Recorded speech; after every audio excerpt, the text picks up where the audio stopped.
AVT premium വനിതാരത്നം 2-ൽ ഒരുപാട് അതിഥികൾ വന്നുപോയിട്ടുണ്ട്. ഓരോ ആഴ്ചയും ലഭിക്കുന്ന ഓരോ അതിഥികൾക്ക് എന്തെങ്കിലുമുള്ള പ്രത്യേകതകളുള്ള താരങ്ങളെയാണ് നമ്മൾ നിങ്ങൾക്ക് അതിഥികളായിട്ട് നൽകുന്നത്. ഈ ആഴ്ചയും നമുക്ക് ഒരു അതിഥി ഒരുപാട് പ്രത്യേകതകളുള്ള നമ്മൾ ഒരുപാട് ഇഷ്ടപ്പെടുന്ന ഒരാളാണ്. ഈ ആഴ്ച AVT പ്രീമിയം വനിതാരത്നം 2-ൽ അതിഥി എഴുത്തുകാരൻ, നടൻ, സംവിധായകൻ, അങ്ങനെ വിവിധ മേഖലകളിൽ തൻ്റെ പ്രാഗൽഭ്യം തെളിയിച്ച മലയാളത്തിൻ്റെ ഏറ്റവും പ്രിയപ്പെട്ട വാത്സല്യ സംവിധായകനാണ് ഈ ആഴ്ചയിലെ അതിഥി. നമുക്ക് ഒരുപാട് സ്നേഹത്തോടെ സ്വാഗതം ചെയ്യാം നമ്മുടെ സ്വന്തം ഹനീഫ് ക, ശ്രീ കൊച്ചിൻ ഹനീഫ.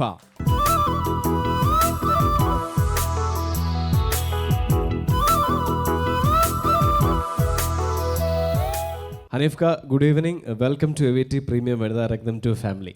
Thank you. ഹനീഫ് ക, നമ്മൾ നേരത്തെ പറയായിരുന്നു ഇവിടെ ഇരുന്നപ്പോൾ ഇതൊരു കുടുംബം പോലെ ഫീൽ ചെയ്യുന്നു അല്ലേ? അതെ. അപ്പോൾ ഞങ്ങളുടെ കുടുംബത്തിലേക്ക് അതാണ് സ്വാഗതം ചെയ്തത്. അല്ല, ഞാൻ അത് ടി വിയിൽ മാത്രമല്ലേ കണ്ടിട്ടുള്ളൂ. അപ്പോൾ ഈ പൂർണിമ ഇരുന്നിട്ട് എല്ലാവരും ഇൻസ്ട്രക്ഷൻ എല്ലാം കൊടുക്കുന്ന കണ്ടപ്പോൾ എനിക്കൊരു ഫാമിലി പോലെ തോന്നിയത്, വളരെ ഇൻട്രസ്റ്റിംഗ് ആയിട്ട് തോന്നിയതാണ്.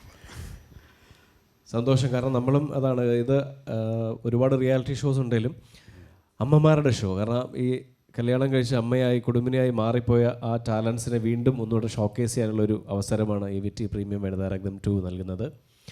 അപ്പോൾ ഈ ഒരു കുടുംബത്തിലേക്ക് എത്തിയപ്പോൾ, ഇക്കാക്ക് ഇവിടെ എത്തിയപ്പോൾ ഈ പറഞ്ഞ പോലെ എന്താണ് തോന്നുന്നത്? ഇവിടെ തന്നെ കുറച്ച് വനിതാരത്നങ്ങളുണ്ടല്ലോ, അതോടൊപ്പം തന്നെ ഈ പ്രോഗ്രാം കണ്ടുകൊണ്ടിരിക്കുന്ന ലക്ഷക്കണക്കിന് വനിതാരത്നങ്ങളുണ്ട്. ഇവർക്ക് എല്ലാവർക്കും ആദ്യമായി എൻ്റെ അഭിവാദനങ്ങൾ അർപ്പിക്കട്ടെ. ഇതൊരു വ്യത്യസ്തമായൊരു പ്രോഗ്രാമാണ്. കാരണം ആരും പ്രതീക്ഷിക്കാത്ത ഒരു ഭാഗത്ത് നിന്നുകൊണ്ടുള്ള ഒരു കലാപ്രകടനം. കാരണം സാധാരണ രീതിയിൽ കല്യാണമെല്ലാം കഴിച്ച് കുട്ടികളൊക്കെ ആയിക്കഴിഞ്ഞാൽ പിന്നെ അതിൽ നിന്നൊക്കെ മാറാൻ ശ്രമിക്കുള്ളൂ.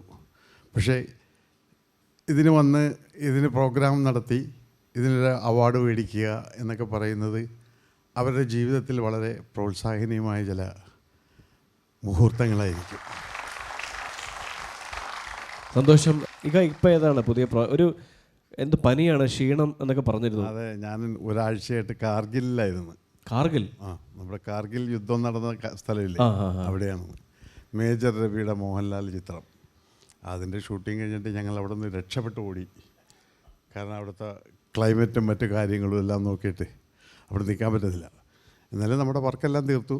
വേറെ ഏത് പ്രോജക്ട്സ് ഒക്കെ ഇപ്പോൾ ഉള്ളത്? ഇപ്പം പരന്തി ചെയ്യുന്നുണ്ട്, പിന്നെ സുരേഷ് ഗോപിയുടെ ബുള്ളറ്റ് എന്നുള്ള പടം, പിന്നെ 2-3 പടങ്ങളുണ്ട് വേറെ.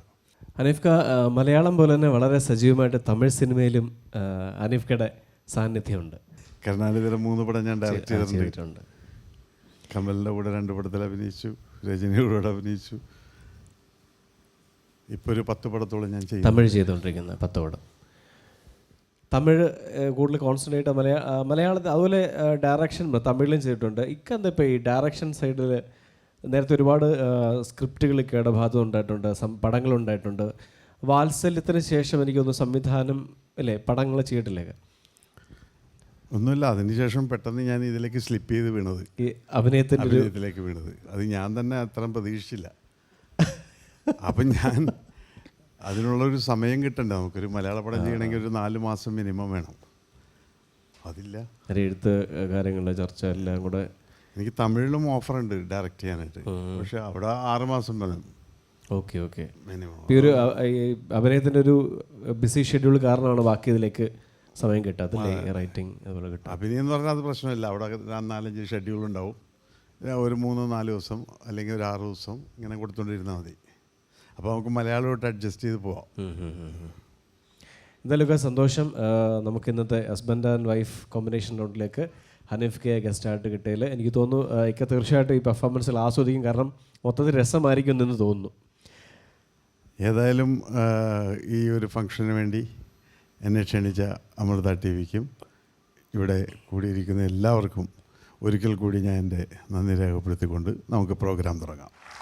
Thank you so much.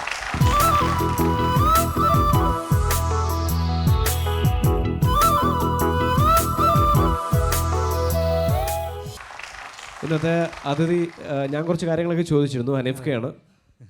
അറിയാലോ. അപ്പം എന്താണ് ജൂറി പാനലിൽ പ്രത്യേകിച്ച് ഹനീഫ്ക്കയോട് ചോദിക്കാൻ? എനിക്ക് തോന്നുന്നു ഹനീഫിക്കയുടെ നമ്മളറിയാവുന്ന ഇപ്പോഴത്തെ തലമുറയ്ക്ക് അറിയാവുന്ന കാര്യങ്ങളാണ്. ഹനീഫ്ക്ക ഡയറക്ടറാണ്, തിരക്കഥ, നടൻ ഒക്കെ.